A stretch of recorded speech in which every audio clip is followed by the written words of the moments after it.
Bonjour à tous, au programme les tarifs des Renault Talisman Berline et Break, les 110 ans de la toute première voiture Skoda et une nouvelle flopée de concept cars amusants en direct du salon de Tokyo. Avant cela, on parle utilitaire avec Auto Plus.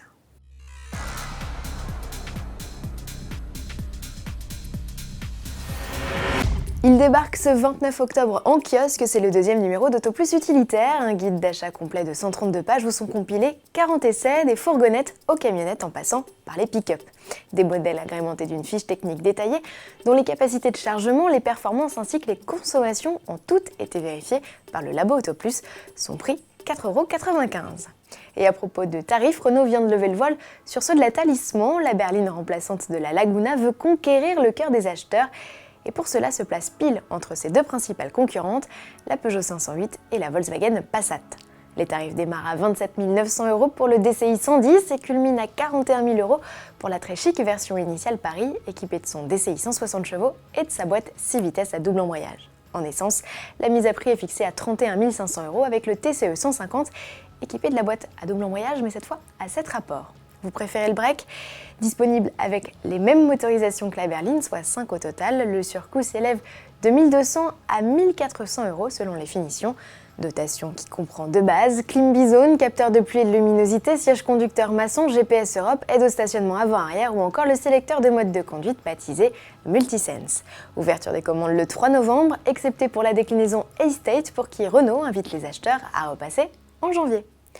Direction le salon de Tokyo à présent, à la rencontre de nouveaux concepts. Voici Kikai, ce drôle de petit engin badgé Toyota, a été imaginé par un designer de l'Université des Arts de Tokyo. Avec ses suspensions et son moteur apparent ainsi que ses 3 places de front, il suscite le buzz sur le salon. Dommage, il n'a pas vocation à être produit.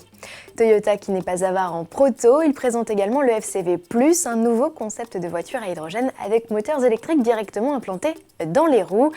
Il y a également un petit coupé sport, 4 places à moteur avant et roue arrière motrice baptisé SFR et qui pourrait débarquer sur nos routes à l'horizon 2017-2018. Il rivaliserait ainsi avec les Mazda MX-5 ou futurs Fiat 124. Du côté de chez Subaru, c'est l'Impreza que l'on met à l'honneur avec un concept aux lignes très futuriste, annonciateur de la 5e génération de la compacte.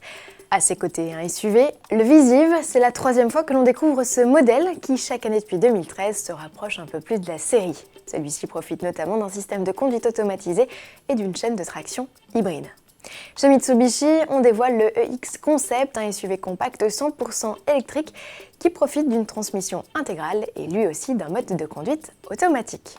Enfin, halte chez Nissan avec le Teatro 4Days, ce véhicule citadin développé pour les jeunes est entièrement connecté et ses sièges, appuie-tête ou encore tableau de bord sont tous transformables en écran. Pour tout connaître du Salon de Tokyo, rendez-vous sur la page salon.autoplus.fr. Pour finir, coup d'œil dans le rétro, le 29 octobre 1905, la première Skoda de l'histoire sortait des ateliers Lorin & Clement de Mlada Boleslav en République tchèque. Il s'agissait de la voiturette A, équipée d'un 2 cylindres de 7 chevaux et d'une boîte de vitesse à 3 rapports, elle était capable d'atteindre 40 km/h en pointe. 44 exemplaires furent vendus, c'était il y a 110 ans. À demain.